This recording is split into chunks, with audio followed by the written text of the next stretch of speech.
बचपन में देखो आप क्या पढ़ते थे कि मेटल के पास फ्री इलेक्ट्रॉन होते हैं, ऐसा कुछ पढ़ा है क्या हमने? तो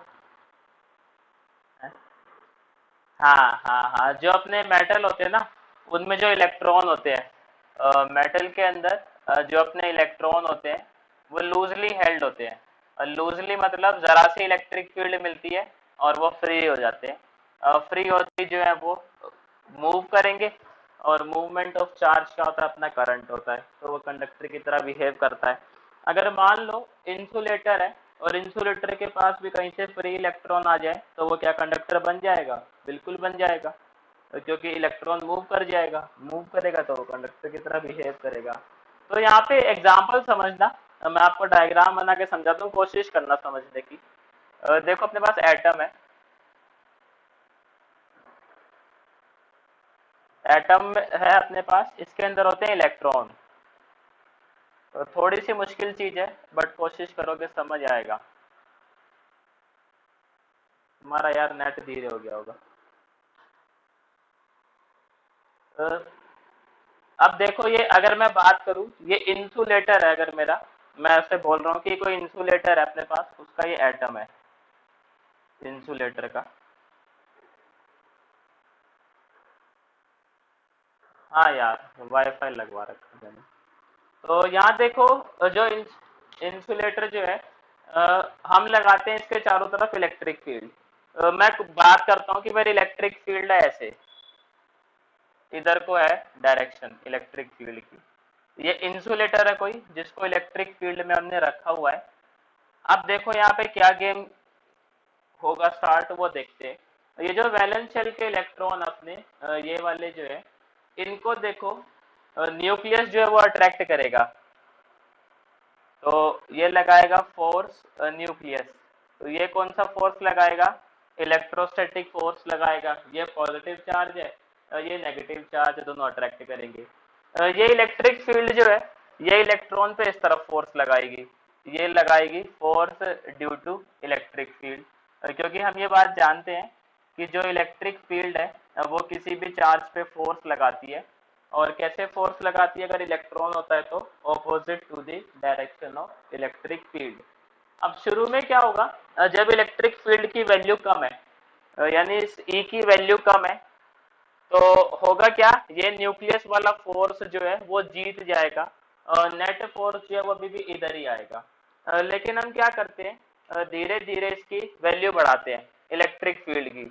जैसे जैसे आप इलेक्ट्रिक फील्ड की वैल्यू बढ़ाओगे, आपका ये force due to electric field जो है बढ़ना स्टार्ट हो जाएगा।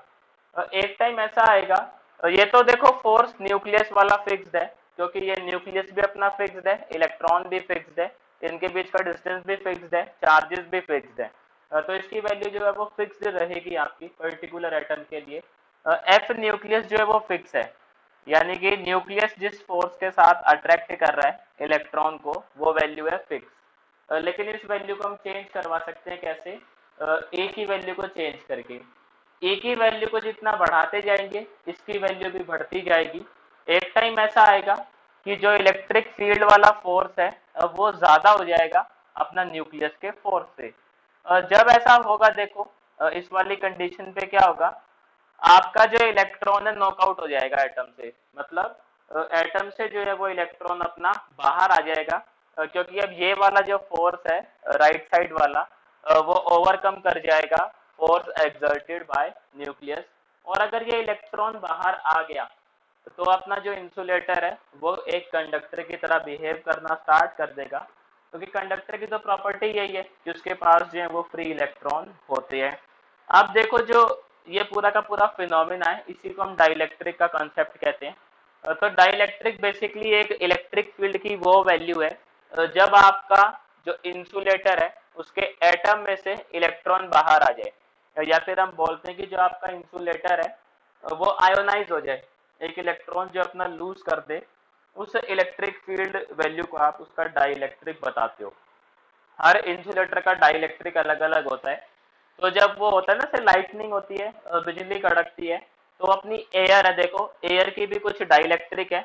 तो वो जब लाइटनिंग होती है तो इलेक्ट्रिक फील्ड इतनी ज्यादा प्रोड्यूस होती है कि जो इलेक्ट्रिक फील्ड की वैल्यू होती है वो डाई इलेक्ट्रिक को ओवरकम कर जाती है, ओवरकम कर जाएगी तो आपका जो है इलेक्ट्रॉन जो है वो बाहर आ जाएगा, बाहर आएगा तो एयर जो है वो आयोनाइज हो जाएगी, आयोनाइज हो जाएगी तो वो कंडक्टर की तरह बिहेव करेगी। तो ये सारा का सारा फंडा है डाइलेक्ट्रिक का। और डाइलेक्ट्रिक हमें ये बताता है कि कब कोई इंसुलेटर जो है वो कंडक्टर की तरह बिहेव करेगा।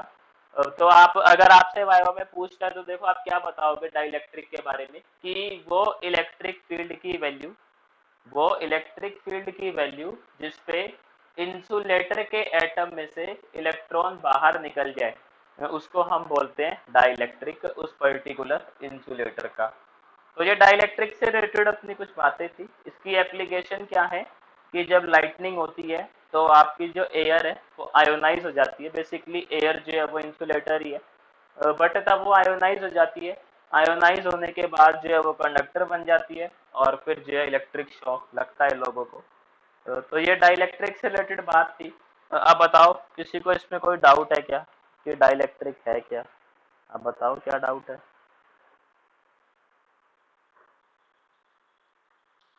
हाँ देखो मैं क्या कह रहा था, मैं ये कह रहा था कि आपका कोई भी एटम है, एटम के अंदर न्यूक्लियस है, न्यूक्लियस के चारों ओर इलेक्ट्रॉन जो है रिवॉल्व कर रहे हैं। अब ये चाहे इंसुलेटर की बात करो या बात करो किसी कंडक्टर की, हम यहाँ पे बात करते हैं इंसुलेटर की और हम बात करेंगे जो वैलेंस शेल के इलेक्ट्रॉन है उसकी बात करेंगे। तो यहाँ पे देखो जो वैलेंस शेल का इलेक्ट्रॉन है अपना, जो वैलेंस शेल का इलेक्ट्रॉन है यानी कि ये वाला इलेक्ट्रॉन, इस पे फोर्सेस देखो, एक फोर्स जो है आपका वो न्यूक्लियस लगाएगा, न्यूक्लियस जो है इसको अट्रैक्ट करेगा अपनी तरफ क्योंकि ये पॉजिटिव चार्ज है और ये नेगेटिव चार्ज है। लेकिन इस फोर्स की वैल्यू फिक्स रहेगी, क्यों?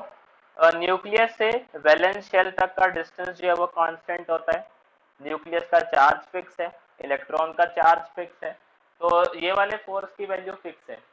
लेकिन अगर आप इलेक्ट्रिक फील्ड लगाते हो यहाँ पे, इलेक्ट्रिक फील्ड देखो ये जो वैलेंस शेल का इलेक्ट्रॉन है इस पे कैसे फोर्स लगाएगी, ऑपोजिट टू द डायरेक्शन, क्योंकि हमने बात समझी हुई है कि नेगेटिव चार्ज पे जो फोर्स लगता है वो ऑपोजिट डायरेक्शन में लगता है, तो अपना फोर्स जो है वो लगेगा राइट हैंड साइड। अभी क्या होगा स्टार्टिंग के अंदर जब आप इलेक्ट्रिक फील्ड की वैल्यू रखते हो कम, अभी हम इसको कम रखते हैं, तो ये जो फोर्स एक्सर्टेड बाय न्यूक्लियस है ये ज्यादा होगा और force exerted by electric field है ये कम होगा। उस केस में क्या होगा कि जो न्यूक्लियस है वो इलेक्ट्रॉन को पकड़ के रखेगा, जाने नहीं देगा। लेकिन आप धीरे धीरे इलेक्ट्रिक फील्ड की वैल्यू बढ़ाएं तो होगा क्या, इस फोर्स की वैल्यू जो है वो बढ़ेगी, force exerted by electric field, इस फोर्स की वैल्यू बढ़ेगी। एक टाइम ऐसा आएगा कि ये वाला जो फोर्स है वो न्यूक्लियस वाले फोर्स से ज्यादा हो जाएगा, और जब ज्यादा हो जाएगा तो इलेक्ट्रॉन जो है वो नॉकआउट हो जाएगा एटम से, मतलब इलेक्ट्रॉन बाहर आ जाएगा, और बाहर आते ही आपका जो इंसुलेटर है वो कंडक्टर बन जाएगा क्योंकि अब भाई इलेक्ट्रॉन फ्री हो गया, वो इलेक्ट्रॉन मूव करेगा, मूव करेगा तो जो है आपका वहाँ पे करंट प्रोड्यूस होगा। तो बताओ किसी को डाउट इस डाइलेक्ट्रिक वाली बात में? हाँ ये कंडक्टर बन जाता आपका इंसुलेटर। और डाइलेक्ट्रिक बेसिकली आप बताओगे कि इलेक्ट्रिक फील्ड की वो वैल्यू है जिस पे आपका इंसुलेटर आयोनाइज हो जाए, या आप ऐसे भी बोल सकते हो कि इलेक्ट्रिक फील्ड की वो वैल्यू जिस पे इंसुलेटर के एटम के वैलेंस शेल का इलेक्ट्रॉन नॉकआउट हो जाए उसको जो है हम डाइलेक्ट्रिक बताते हैं। हर इंसुलेटर का डाइलेक्ट्रिक अलग अलग होता है।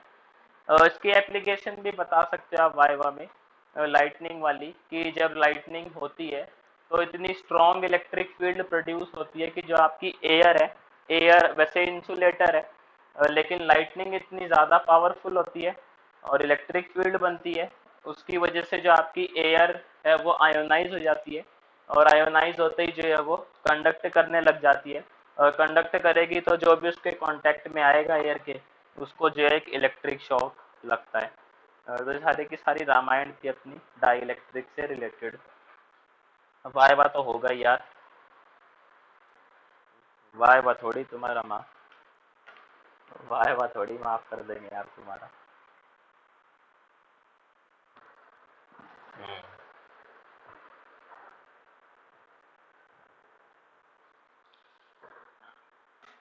अरे प्रैक्टिकल भी होगा तुम लोगों का, टेंशन मत लो।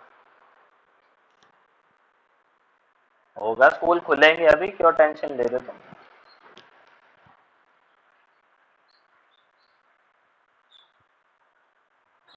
तो तुम्हें फिर तुम्हें अगले साल दोबारा देना पड़ेगा वाइवा फिर।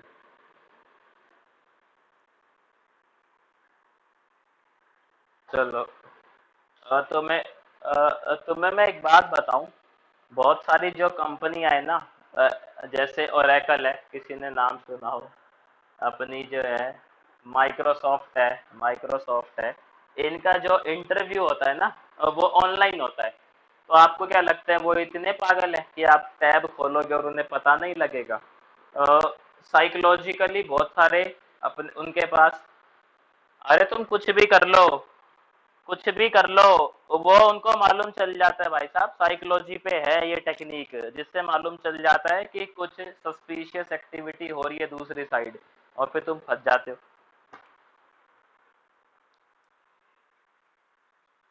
चलो देखो आगे जो है अपना टॉपिक, अरे शांत हो जाओ, टॉपिक करते हैं नेक्स्ट। टॉपिक अपना पैरेलल। हाँ,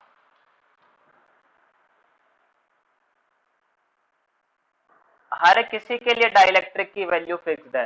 आप डाइलेक्ट्रिक वैल्यू क्या है, एक इलेक्ट्रिक फील्ड की वैल्यू है। जैसे मैं बोलता हूँ 10 न्यूटन पर कूलम, तो वो इलेक्ट्रिक फील्ड की वैल्यू जिसपे आपका प्लास्टिक कंडक्टर बन जाए, वो उसके लिए डाइलेक्ट्रिक है। हर किसी के लिए अलग अलग है। वैल्यू काफी ज्यादा होती है। देखो वैसे नॉर्मल अपने जैसे घरों में जो हवा होती है, नॉर्मल कंडीशन पे वो आयोनाइज नहीं होती, होती तो फिर हम बचते नहीं जिंदा। तो वैल्यू जो है काफी ज्यादा होती है डाइलेक्ट्रिक की ना। लेकिन होती हर इंसुलेटर के लिए फिक्स्ड है। तो यहाँ पे देखो, अब देखते हैं हम पैरेलल प्लेट कैपेसिटर। सबसे सिंपल कैपेसिटर है समझने के लिए, बट इसका रियल लाइफ में यूज नहीं है। मतलब इसके जो है प्रैक्टिकली हम कहीं भी यूज नहीं करते। यूज जो है वो सिलेंड्रिकल। हाँ, और वो मुश्किल है, वो कॉलेज में करोगे आप। तो अभी जो है देखो, अरे शांत रहो यार, तुम थोड़ा पढ़ लो। तो यहाँ पे देखो जो है पैरेलल प्लेट कैपेसिटर देखते हैं। इसकी कंस्ट्रक्शन क्या होती है कि अपने पास दो पैरेलल प्लेट होती है। इसको ध्यान से समझना, 3 नंबर का आता है पेपर में।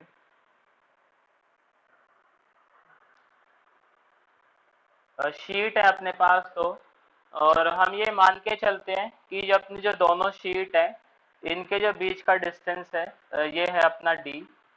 और जो एरिया है दोनों शीट का वो है ए। इस चीज को लिख लेते हैं। तो एरिया ऑफ ईच शीट अपना ए है। तो यहाँ पे जो है ए लिख देते हैं। और डिस्टेंस बिटवीन दी प्लेट बोलो या शीट बोलो, वो आपका डी है, स्मॉल।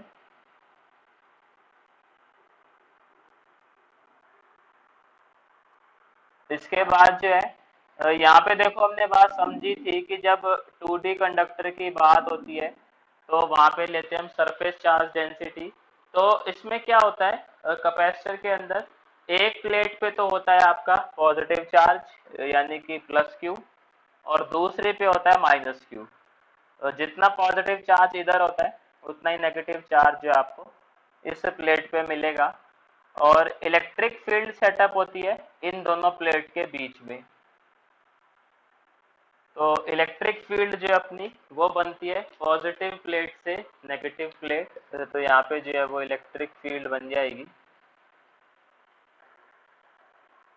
अब जो अपना कैपेसिटर है वो एनर्जी को स्टोर्ड करवाता है in the form of electric field. ये भी आता है पेपर के अंदर कि जो कैपेसिटर है वो किस तरीके से स्टोर करवाता है एनर्जी को। तो आप बताओगे जो कैपेसिटर है उसकी प्लेट के बीच में जो है इलेक्ट्रिक फील्ड बनती है, और वो इलेक्ट्रिक फील्ड की फॉर्म में स्टोर करवाता भी है। देखते हैं क्या कैपेसिटर के बाहर भी इलेक्ट्रिक फील्ड बनती है। ये मान के चलेंगे कि जो अपनी पॉजिटिव शीट है इस पे टोटल चार्ज है प्लस क्यू, जो नेगेटिव शीट है इस पे टोटल चार्ज है माइनस क्यू। जो पॉजिटिव शीट है उसकी सरफेस चार्ज डेंसिटी है प्लस सिग्मा, जो नेगेटिव शीट है उसकी सरफेस चार्ज डेंसिटी है minus sigma.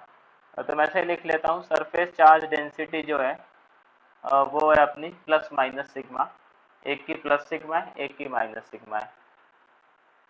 Surface charge density जो है अपनी वो है प्लस माइनस सिग्मा, और अपना जो टोटल चार्ज है अ, हर एक प्लेट पर, total charge on each plate वो है अपना प्लस माइनस क्यू। तो यहाँ पे जो डेंसिटी है वो अपनी प्लस सिग्मा है, या डेंसिटी माइनस सिग्मा है, इस पे प्लस क्यू चार्ज है, इस पे माइनस क्यू चार्ज है। तो हर बार की तरह अपन देखो तीन पॉसिबिलिटी कंसीडर करते हैं यहाँ पे, एक इस प्लेट के लेफ्ट साइड, एक दोनों प्लेट के बीच में, और एक इस प्लेट के राइट साइड। और इलेक्ट्रिक फील्ड देखेंगे कहाँ कहाँ पर है और कहाँ कहाँ पर नहीं है। सबसे पहले जो है इस रीजन के अंदर देखते हैं प्लेट के इस साइड।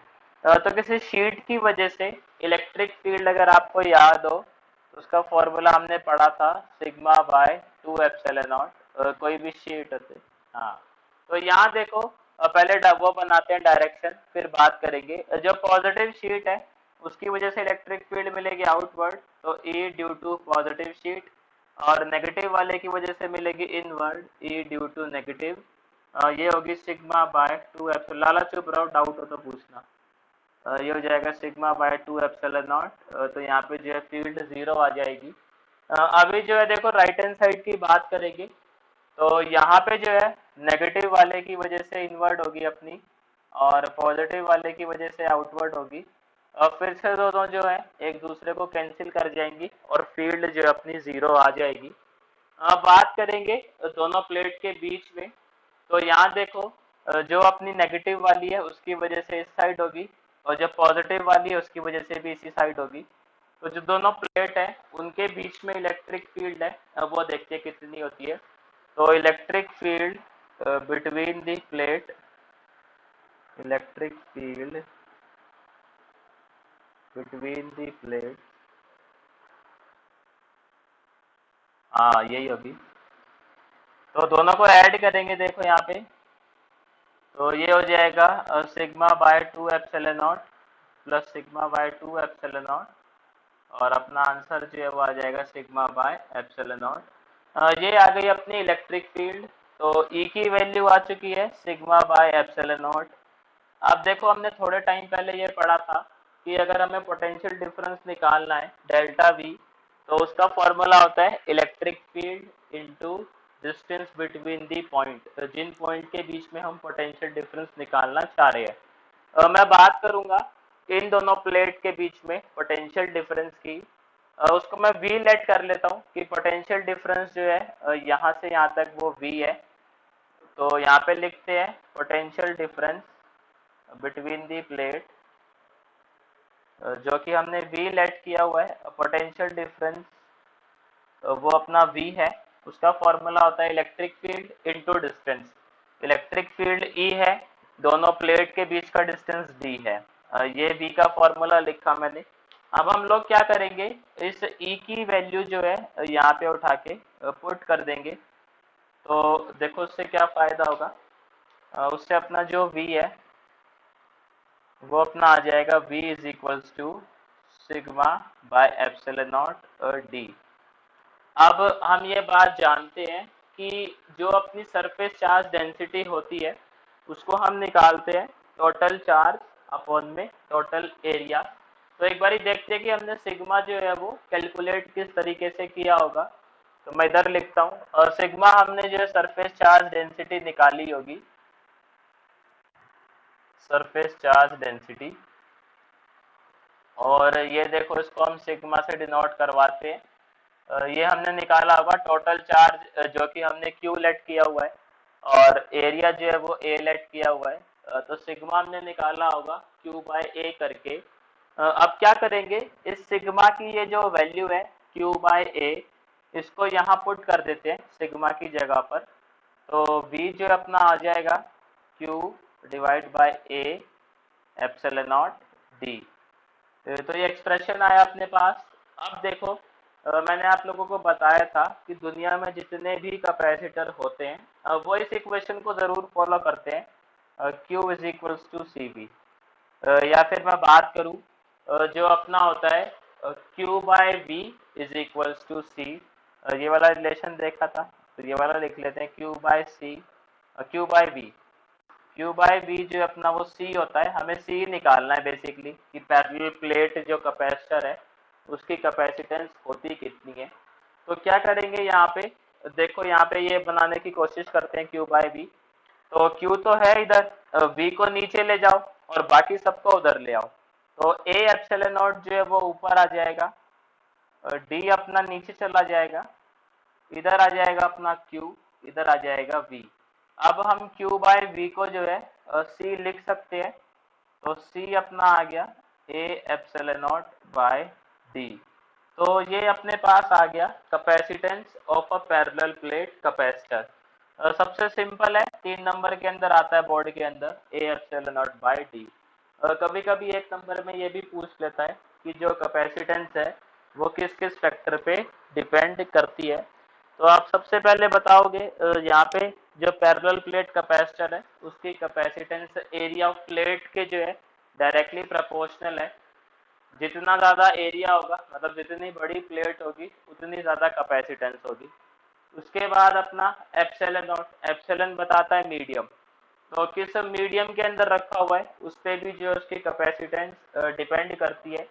तो फॉर एग्जांपल एयर के अंदर अलग आएगी, वाटर के अंदर अलग आएगी, तो वो फैक्टर है। और अगला फैक्टर है अपना डिस्टेंस बिटवीन दी प्लेट। जितना ज़्यादा डिस्टेंस होगा कैपेसिटेंस जो है वो उतनी ही अपने को कम देखने को मिलेगी।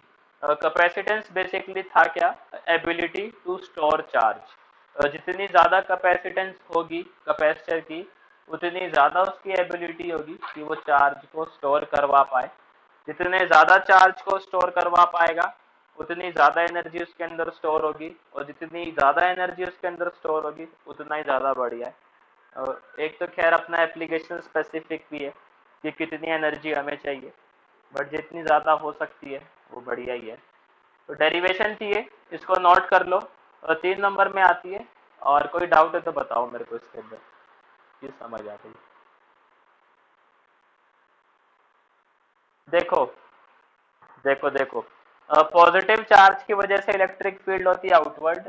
तो इस पॉजिटिव की वजह से कैसे होगी, इस पॉइंट पे राइट हैंड साइड मिलेगी अपने को। तो ये हो जाएगा electric field due to positive charge.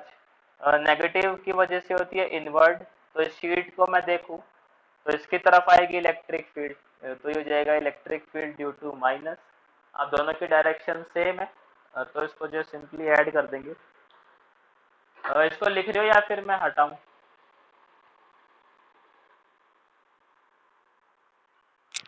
नहीं, मैं सभी से पूछ रहा हूँ। तो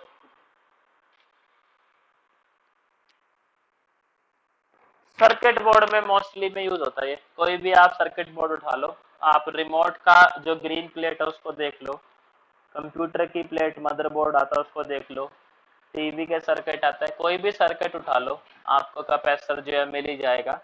आगे जाके आप पढ़ोगे कॉलेज में कभी, अगर आप लेते हो तो इलेक्ट्रॉनिक्स वगैरह आपके पास रहा तो कैपेसिटर जो है वो बेसिकली यूज होते हैं फिल्टर सर्किट में।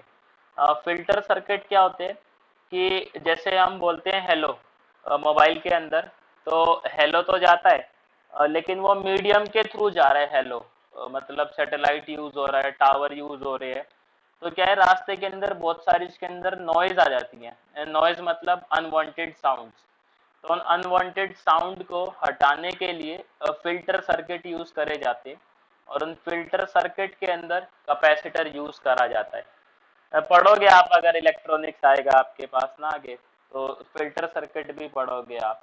मोबाइल में यूज होता है उनका, और टीवी ट्यूनिंग में यूज होता है कि कभी कभी जो है केबल साफ नहीं आ रहा होता, और फिर ट्यून करते हैं तो वो जो है केबल एकदम साफ हो जाता है, तो वहाँ भी फिल्टर सर्किट यूज होता है। मोस्टली जो यूज है इसका वो वहाँ पे है, जो मेन यूज है ना फिल्टर सर्किट के अंदर करते हैं। तो किसी को इसमें कोई डाउट या फिर चलें आगे?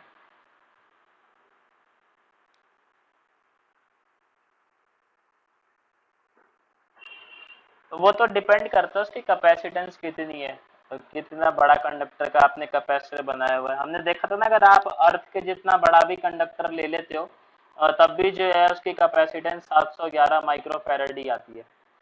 तो कैपेसिटर होते छोटे छोटे हैं, कईयों पे पोटेंशियल डिफरेंस ज़्यादा लगाते हैं कि ज़्यादा चार्ज स्टोर करे, ज़्यादा एनर्जी करे। वो एप्लीकेशन स्पेसिफिक है कि अपनी एप्लीकेशन कैसी है। ज़्यादातर इलेक्ट्रॉनिक्स में यूज़ है, तो आप इलेक्ट्रॉनिक्स से समझ सकते हो, वहाँ तो काम ही अपना 5 वोल्ट पे होता है। ज़्यादातर इलेक्ट्रॉनिक्स जो आइटम है वो 5 वोल्ट या फिर 12 वोल्ट पे चलता है, उससे ऊपर जाता ही नहीं। उससे ऊपर जाते तो जल जाता है अपना जो सर्किट है। तो 5 वोल्ट के हिसाब से देख लो कितना स्टोर करवाएगा। माइक्रो फैरेड में उसकी वो होती है कैपेसिटेंस, माइक्रो में, नैनो में, इससे आपको ऊपर नहीं मिलेगी। तो काफी कम ही करवाता है स्टोर, और कम ही चाहिए होता है डिजिटल सर्किट के अंदर।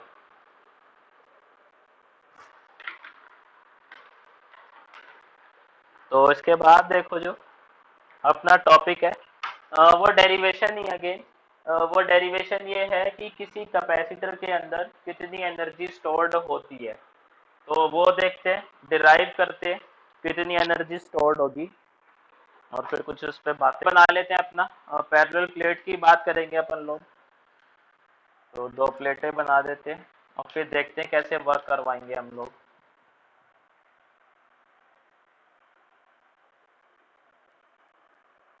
जो रियल लाइफ में काम आने वाली चीजें होती है, वो ज्यादातर जो है 10th तक पढ़ा दी जाती है। 11th 12th में जो चीजें पढ़ते हो आप, वो ज्यादातर जो है रियल लाइफ में उनका इतना यूज होता नहीं है। अगर आप आगे जाते हो, साइंटिफिक एप्लीकेशंस बहुत होती है। तो जो काम होती है अपनी, जैसे मैथमेटिक्स को देख लो, अभी इंटरेस्ट विंटरेस्ट सब 10th तक पढ़ा दिया जाता है क्योंकि वही काम आता है। और 11th 12th में इंटीग्रेशन डिफरेंशिएशन पढ़ते हो। रियल लाइफ में इसका कोई यूज़ होता नहीं है, अनलेस और अनटिल आपकी कोई साइंटिफिक एप्लीकेशन ना हो। बस ये आप ये पढ़ के जो है ट्यूशन पढ़ा सकते हो, ये एक बढ़िया एप्लीकेशन है इस चीज़ की। तो वही अपना पैरेलल प्लेट कैपेसिटर है, इनके बीच का जो डिस्टेंस है वो डी है, और पोटेंशियल डिफरेंस भी है, जैसा पहले था दोनों प्लेट के बीच का। यहाँ पे जो है वही पॉजिटिव चार्ज है अपना, पॉजिटिव क्यू, और इस पूरे पे नेगेटिव क्यू है। और जो है अपना इसकी surface charge density plus sigma है, इसकी surface charge density minus sigma है। सेम पहले वाली बातें। अब देखो हम क्या करेंगे, इलेक्ट्रिक फील्ड यहाँ पे जो सेटअप है वो कुछ इस तरीके से हो रही होगी, अपनी पॉजिटिव प्लेट से नेगेटिव प्लेट। तो मुझे एक बात बताओ, अगर मेरे पास कोई चार्ज है और उस चार्ज को मैं उठा के नेगेटिव प्लेट से पॉजिटिव प्लेट पे ले जाना चाहता हूँ, तो वो अपने आप जा सकता है या फिर मुझे जो है वो वर्क करना पड़ेगा एक्सटर्नली? हाँ, करना पड़ेगा वर्क हमें, क्योंकि जो इलेक्ट्रिक फील्ड है वो उसको राइट साइड पुश करना चाहेगी, इन द डायरेक्शन फोर्स लगाएगी पॉजिटिव चार्ज पे। और हम जो क्यू चार्ज को लेफ्ट साइड मूव करवाना चाह रहे हैं जबरदस्ती, तो हमें जो है वहाँ पे वर्क करना पड़ेगा। अब बेसिकली यही वर्क हमें निकालना है, और हम बोल देंगे कि यही जो वर्क है वो आपका कैपेसिटर में एनर्जी की फॉर्म में स्टोर्ड हो जाता है। अब यहाँ पे पंगा क्या है कि अपनी जो बॉडी है वो है कॉन्टिन्यूस, तो यहाँ पे चार्ज है आपका डिस्ट्रीब्यूटेड। तो हम क्या करेंगे कि सबसे पहले हम थोड़े से चार्ज को मूव करवाएंगे, मूव करवाने के बाद उसको इंटीग्रेट कर देंगे पूरी बॉडी पे, क्योंकि बॉडी अपनी कॉन्टिन्यूस है। डायरेक्ट फॉर्मूले हम तब लगा सकते थे कि जब बॉडी या तो पॉइंट चार्ज हो, लेकिन यहाँ पे चार्ज अपना डिस्ट्रीब्यूटेड है। तो सबसे पहले देखो हम बात करेंगे कि हम छोटा सा चार्ज लेंगे और उसको जो है मूव करवाने की कोशिश करेंगे। नंबर दे देते हैं प्लेट को, इसको प्लेट ए बोल देते हैं, इसको प्लेट बी बोल देते हैं। तो हम यहाँ पे लिखते हैं कुछ बातें, small amount of work done,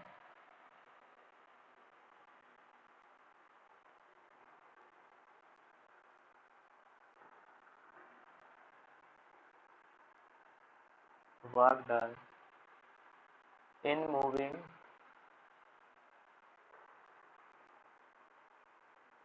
D Q charge, छोटे चार्ज की बात करेंगे, from plate B to plate A. ये बात लिखना बहुत ज़रूरी है कि आप प्लेट बी से प्लेट ए पे लेके जा रहे हो, वरना ए से भी तो वो अपने आप ही चला जाएगा, हमें कुछ काम करने की ज़रूरत ही नहीं है। D Q charge from plate B to plate ए,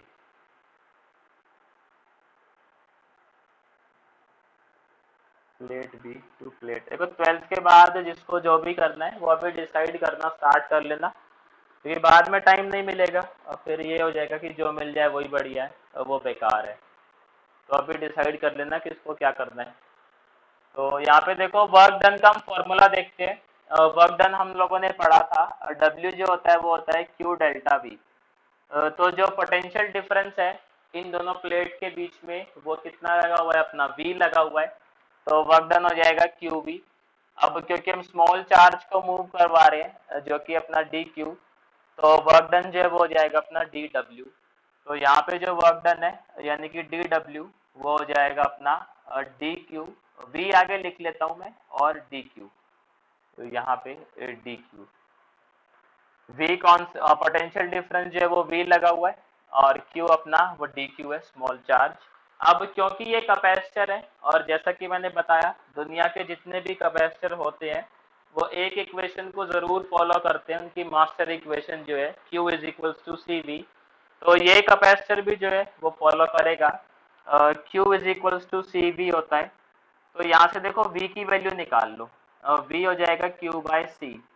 अब हमने ऐसा क्यों करा, और सबसे पहले आपको मैं ये बताऊं कि यहाँ पे वैल्यू क्यों निकाली हम लोगों ने v की। अगर आप इसे सीधा इंटीग्रेट करते हो तो आप इसको इंटीग्रेट नहीं कर सकते, क्योंकि यहाँ पे जो आपका वेरिएबल है वो q है और यहाँ पे फंक्शन जो है वो v के अंदर है। तो मैथमेटिक्स इस चीज को अलाउड नहीं करता। जिस वेरिएबल के रिस्पेक्ट में आप इंटीग्रेट कर रहे हो या तो फंक्शन उस वेरिएबल के अंदर होना चाहिए या फंक्शन जो है वो कांस्टेंट होना चाहिए। तो ये जो है वैल्यू उठा के यहाँ पे पुट कर देंगे, तो उसके बाद देखो अपना जो डी डब्ल्यू है वो तरीके में आ जाएगा। हाँ, देखो इंटीग्रेट इसलिए नहीं कर सकते आप क्योंकि मैथमेटिक्स ये कहता है कि अगर आप x के रिस्पेक्ट में इंटीग्रेट कर रहे हो तो जो आपका फंक्शन है वो भी x के अंदर ही होना चाहिए, अदरवाइज आप नहीं कर सकते।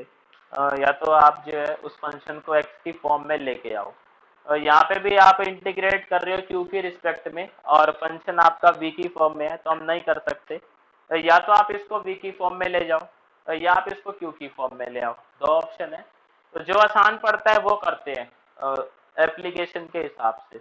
आप मैथ में भी तो ये करोगे, काफी बार करोगे जब इंटीग्रेशन चैप्टर करोगे ना, वेरिएबल को चेंज करने का वाला मेथड। तो उसमें आप या तो डी क्यू को डी वी की फॉर्म में ले जाओ या वी को क्यू की फॉर्म में ले आओ। अब ये देखते हैं कि आसान क्या पड़ता है, अब वही हम कर देते हैं। तो ये यहाँ पे है, सीधा सीधा वी को पुट कर देते हैं क्यू बाय सी। तो अपना v जो है वो q की फॉर्म में आ गया। अब ये अपना q की फॉर्म में है और वेरिएबल भी अपना q है। कैपेसिटेंस जो है वो पैरेलल प्लेट की कांस्टेंट है, क्योंकि एरिया ऑफ प्लेट है वो भी कांस्टेंट है, एप्सिलॉन नॉट वो भी कांस्टेंट है और डिस्टेंस बिटवीन दी प्लेट वो भी कांस्टेंट है। अब इस चीज को मैं लिखता हूँ।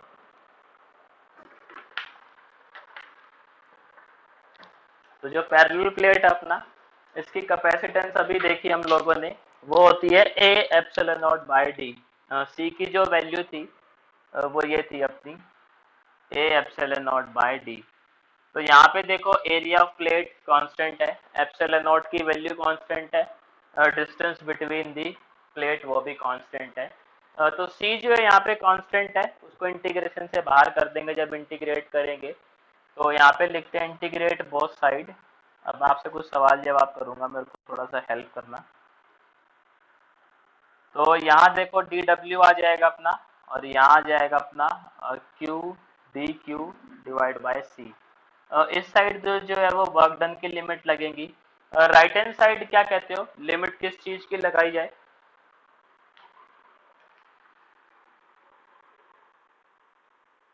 अरे शाबाश, चार्ज की लगाएंगे।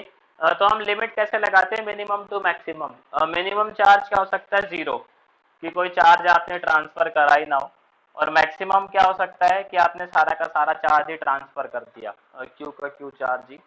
तो ये लिमिट लगा दी, इसके बाद इसको इंटीग्रेट करना जो स्टार्ट करते हैं। तो देखो यहाँ पे सबसे पहले सी को बाहर ले आएंगे इंटीग्रेशन से, लेफ्ट हैंड साइड अपना सीधा डब्ल्यू हो जाएगा और राइट हैंड साइड जो अपना वो हो जाएगा 1/c, 0 से q क्यू डी क्यू। इसका इंटीग्रेशन क्या होगा क्यू डी क्यू का, कोई बता सकता है क्या? Very good. तो ये हो जाएगा अपना क्यू स्क्वायर बाय 2 और लिमिट आएगी 0 से क्यू। तो लिमिट पुट करना स्टार्ट करेंगे तो जो डब्ल्यू है वो आ जाएगा 1 by C Q square by 2 minus 0 square by 2। तो फाइनली जो वर्क डन है वो अपना आ गया क्यू स्क्वायर बाय 2c। तो ये जो वर्क डन है ये आपका कैपेसिटर में एनर्जी की फॉर्म में स्टोर्ड हो जाता है। बेसिकली इतनी एनर्जी जो है कैपेसिटर वो स्टोर करवा सकता है। तो एनर्जी जो स्टोर होती है वो कहीं ना कहीं कैपेसिटेंस पे डिपेंड करती है। तो कैपेसिटेंस जितनी ज़्यादा होगी उतनी एनर्जी आपकी कम स्टोर्ड हो रही है। खैर इसमें धोखा है इस फॉर्मूले में, इसको मॉडिफाई करते हैं दो फॉर्मूले में और जो हम यूज़ करेंगे न्यूमेरिकल सॉल्व करने के लिए। ये वाला फॉर्मूला जो है वो रेयर ही चांस होता है कि आपका यूज़ हो किसी न्यूमेरिकल में।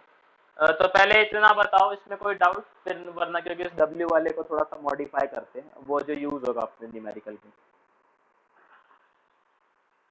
हाँ फॉर्मूला तो स्टैंडर्ड है बट ये यूज़ बहुत कम होता है जो न्यूमेरिकल आते हैं ना, और न्यूमेरिकल में दूसरे वाले फॉर्मूले यूज़ होते हैं इसके, वो इसी से आते हैं मॉडिफाई करके।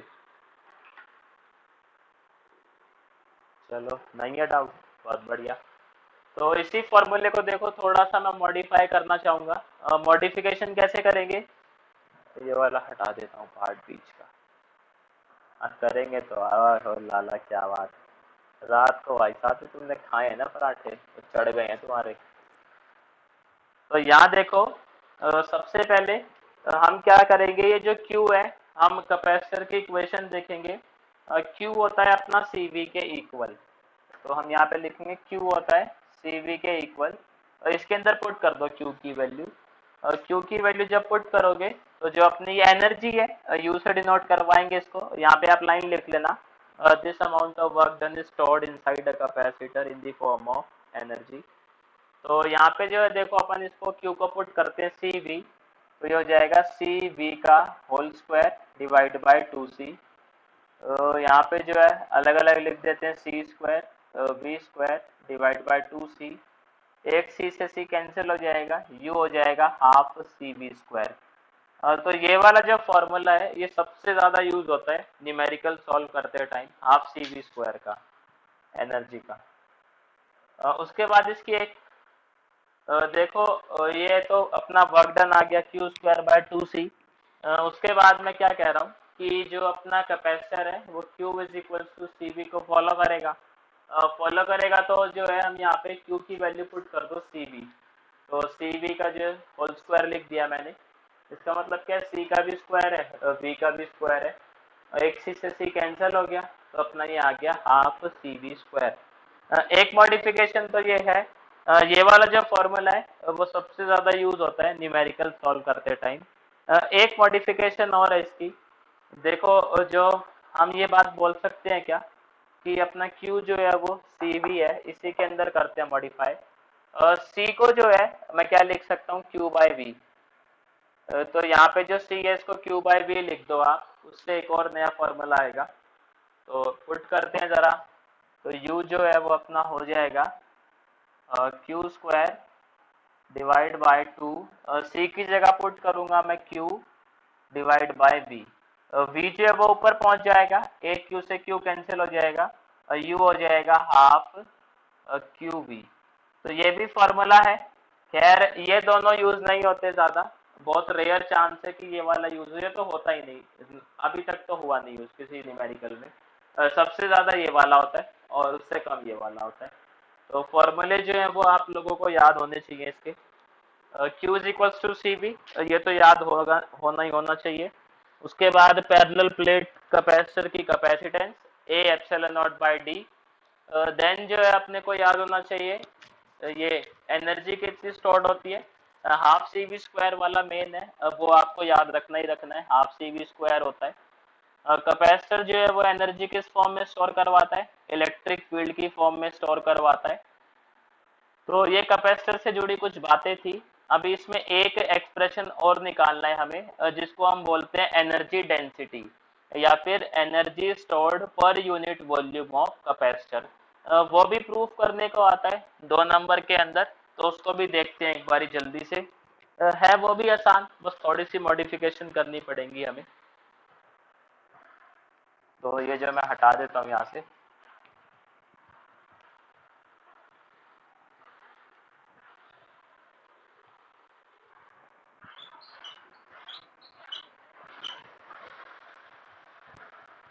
तो देखो बात कर लेते हैं जरा उसकी, कि जो है कैपेसिटर में एनर्जी डेंसिटी क्या होती है, या फिर energy stored per unit volume. तो एनर्जी डेंसिटी भी बोल देते हैं इसको, या energy stored per unit volume भी बोल देते हैं, एक ही बात है। इनसाइड एनर्जी डेंसिटी कैपेसिटर की। तो अभी हमने निकाला कि एनर्जी जो है वो होती है अपनी हाफ सी वी स्क्वायर, इसी को मॉडिफाई करेंगे हाफ सी वी स्क्वायर। अब देखो हम ये बात जानते हैं कि अपना जो v है, v क्या फॉर्मूला क्या होता है, v होता है अपना E into D, electric field into distance potential difference, यही पढ़ते आए हैं फॉर्मूला। इसको जो है यहाँ पुट कर दो, v की जो ये वैल्यू है E इंटू डी, यहाँ पे कर दो पुट। तो इसको जो है यहाँ चिपका देंगे। चिपकाने के बाद देखो जो अपना एक्सप्रेशन है u हो जाएगा हाफ सी, v की जगह मैं लिख दूंगा E डी का square, u is equals to half C E square D square. क्या हम ये बात जानते हैं कि जो पैरेलल प्लेट कैपेसिटर होता है उसका जो C है वो अपना होता है A epsilon not by D. इस C की वैल्यू जो है वो यहाँ पुट कर देते हैं, तो अपना U आ जाएगा U is equals to half C की जगह ये पुट करते हैं A epsilon not by D E square into D square. एक डी से डी कैंसिल हो जाएगा। इसको जो है मैं इस तरीके से लिखता हूँ, देखो u is equals to half, इस d को जो है मैं a के साथ लिख लेता हूँ, तो a d epsilon not E square. मैंने क्या करा है, बस a और d को मैंने साथ लिख लिया है। अब आप एक बात बताओ, area of cross section into distance, A क्या था अपना एरिया ऑफ क्रॉस सेक्शन। एक बारी बनाता हूँ कैपेसिटर, आपको समझ आएगी बात मैं क्या कहना चाह रहा हूँ। ये कैपेसिटर था अपने पास, अपना एरिया ऑफ क्रॉस सेक्शन ये ए है और इनके बीच का डिस्टेंस डी है। तो इसका वॉल्यूम क्या होगा पूरे इस अरेंजमेंट का, area of cross section into D. यही पढ़ते आए हम लोग, वॉल्यूम जो है ऐसे ही निकालते हैं। तो यहाँ पे जो आपका ए इंटू डी है, ये हो जाएगा आपका वॉल्यूम ऑफ कैपेसिटर, जो आपका पूरा कैपेसिटर है उसका वॉल्यूम कितना है। तो इसको जो है यहाँ पे वी पुट कर देंगे। वॉल्यूम लिख देता हूँ क्योंकि हम जो है पोटेंशियल के लिए भी वी ही यूज करते हैं, तो मैं इसको लिख देता हूँ वॉल्यूम, और ये हो जाएगा epsilon not E square. Volume को ले आओ डिवाइड में, तो ये देखो अपना आ गया energy stored per unit volume, और उसकी वैल्यू हो गई half epsilon not E square. इसको जो है ना छोटे यू से भी डिनोट करते हैं एनर्जी डेंसिटी को, तो छोटा यू लिख दो, वॉल्यूम एनर्जी बाय वॉल्यूम लिख दो, एक ही बात है। ये अपना आता है half epsilon not E square.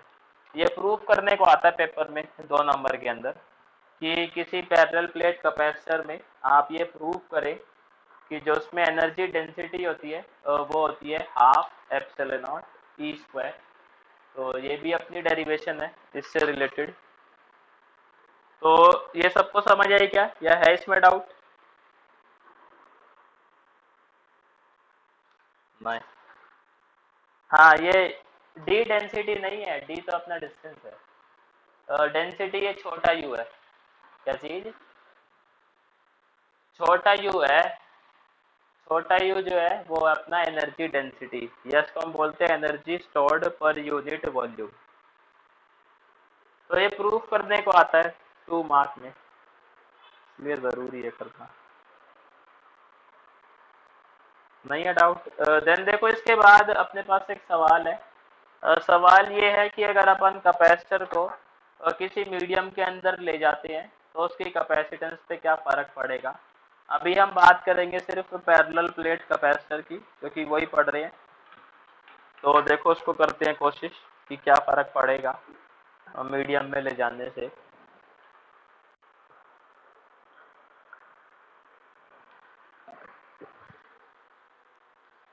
हम लोग ये जानते हैं बात कि जो पैरेलल प्लेट कैपेसिटर होता है अपना,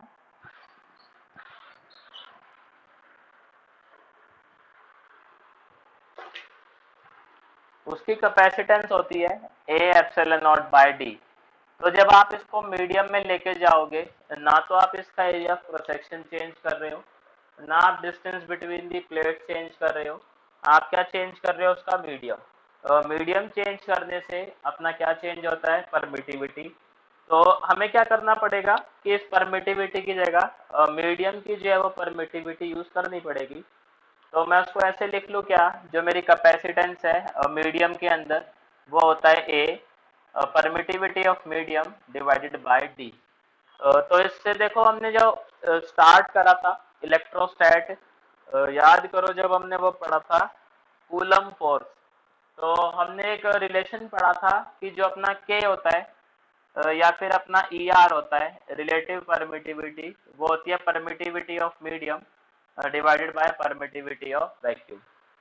हाँ, इसको जो है मल्टीप्लाई में ले आओ तो परमिटिविटी ऑफ मीडियम जो अपना आ जाता है वो आ जाता है के into permittivity of free space. अब हम क्या करेंगे, इस ई एम की वैल्यू जो है उठा के यहाँ पुट कर देंगे। तो देखो पुट करने से फायदा क्या होगा, तो कैपेसिटेंस जो है वो अपना इसकी फॉर्म में आ जाएगा। इसकी जगह मैं लिख दूंगा K epsilon naught divided by D. इसको थोड़ा सा मैं ऐसे लिख लेता हूँ K into A epsilon not by D. A epsilon not by D क्या है अपना, कैपेसिटेंस इन वैक्यूम। तो यहाँ पे जो इस चीज को कर देते हैं, तो अपना कैपेसिटेंस इन मीडियम हो गया के टाइम्स कैपेसिटेंस इन वैक्यूम। तो इससे हमें ये पता लगा कि जब आप किसी कैपेसिटर को किसी मीडियम के अंदर लेकर जाते हो तो उसकी कैपेसिटेंस बढ़ जाती है, और कितने टाइम्स हो जाती है आपकी, वो के टाइम्स हो जाती है। कैपेसिटेंस बढ़ने का मतलब है उसके चार्ज स्टोर करने की जो एबिलिटी है वो बढ़ गई है, तो वो और ज़्यादा चार्ज जो है स्टोर करेगा। देखो मैंने बताया था कि आपका जो यूज़ होता है पंखे में कैपेसिटर, उसके अंदर एक सिल्वर फिल्म होती है, मतलब सिल्वर रंग की होती है, प्लास्टिक टाइप का होता है, पन्नी टाइप का रोल होता है पूरा का पूरा। उसको तोड़ोगे कभी तो आपको देखने को मिलेगा। वो दी होगी डाइलेक्ट्रिक जो होता है ना अपना रिलेटिव परमिटिविटी, वो बताएगा आपको कौन से मीडियम में लेके जा रहे हो, उसकी वैल्यू भी बताएगा। तो आप, हाँ, आप कभी उस कैपेसिटर को खोल के देखोगे पंखे वाले को तो उसके अंदर भी ये भरा होता है जो अपना इंसुलेटर है। और मैंने बताया डाइलेक्ट्रिक जो है वो इंसुलेटर के लिए डिफाइन होता है। तो वहां पे जो है वो डाइलेक्ट्रिक इसलिए फिल करते हैं ताकि उसकी चार्ज होल्डिंग कैपेसिटी बढ़ जाए, यानी उसकी जो कैपेसिटेंस है वो के टाइम्स हो जाए। आप तोड़ के देखना कभी पंखे वाले कैपेसिटर को, उसके अंदर आपको पन्नी जैसी जो है कैपेसिटेंस, कैपेसिटेंस इन मीडियम। हाँ, हाँ फ्री, हाँ फ्री फ्री वाला। तो उसके अंदर जो प्लास्टिक शीट टाइप मिलता है, पॉलिथीन टाइप का जो है सिल्वर रंग की निकलती है काफी बड़ी, तो उसको फिल करके रखते हैं सिलेंड्रिकल कैपेसिटर को। हाँ, तो देखो आज हमने क्या सीखा, हमने सीखा जो पैरेलल प्लेट कैपेसिटर है उसकी कैपेसिटेंस कितनी होती है। थोड़ी सी डाइलेक्ट्रिक की बातें करी कि आपका जो है डाइलेक्ट्रिक से ये पता लगता है कि इंसुलेटर भी जो है वो कंडक्टर की तरह बिहेव कर सकता है कभी कभी। और उसके बाद हमने ये देखा कि जो अपना कैपेसिटर है उसके अंदर कितनी जो है वो एनर्जी स्टोर्ड होती है इलेक्ट्रिक फील्ड की फॉर्म में। उसके तीन फॉर्मूले देखे हैं। देन हमने ये देखा कि कैपेसिटर के अंदर एनर्जी डेंसिटी कितनी होती है, basically energy stored per unit volume, तो वो हमने प्रूव करा। और देन हमने ये देखा कि अगर हम किसी कैपेसिटर को किसी मीडियम के अंदर ले जाते हैं तो उसकी जो कैपेसिटेंस है वो बढ़ जाती है के टाइम। तो आज हमने ये सारी बातें सीखी हैं। इन बातों में किसी को कोई डाउट? हाँ वो सही है। अभी बताओ इसमें कोई डाउट तो, क्योंकि देखो कैपेसिटर में डेरिवेशन पार्ट यही था। इसके बाद जो क्या है वो पूरा न्यूमेरिकल पार्ट है और थोड़ा सा लॉजिकल है। कि जब भी देखो अभी क्या करा है कि हमने पूरे कैपेसिटर को डिप कर दिया है किसी मीडियम के अंदर। आगे चल के हम क्या करेंगे कि कैपेसिटर के अंदर अलग अलग मीडियम फिल करेंगे। हो सकता है थोड़े से स्पेस में कोई अलग मीडियम फिल कर दे, थोड़े से स्पेस में कोई अलग मीडियम फिल कर दे। तो वो देखेंगे कि तब क्या फर्क पड़ता है कैपेसिटेंस पे। हम ये देखेंगे कि कैपेसिटर अगर सीरीज में है तो उसका नेट कैपेसिटेंस कैसे कैलकुलेट करेंगे, पैरेलल में कनेक्ट है तो कैसे करेंगे। उसकी निंजा टेक्निक भी बताऊंगा मैं, वो अपने थर्ड चैप्टर में भी काम आएंगी रजिस्टर वाले में, जब रजिस्टर का इक्विवेलेंट निकालते हैं। तो इसके सर्किट भी आते हैं कैपेसिटेंस के सॉल्व करने के। और इसमें कॉन्सेप्ट है बैटरी का, वो भी देखेंगे कि एनर्जी कैसे इफेक्ट होती है, बैटरी से कुछ कनेक्शन है उस चीज़ का। तो वो टॉपिक काफ़ी इंपॉर्टेंट है, वो आगे देखेंगे क्लास में।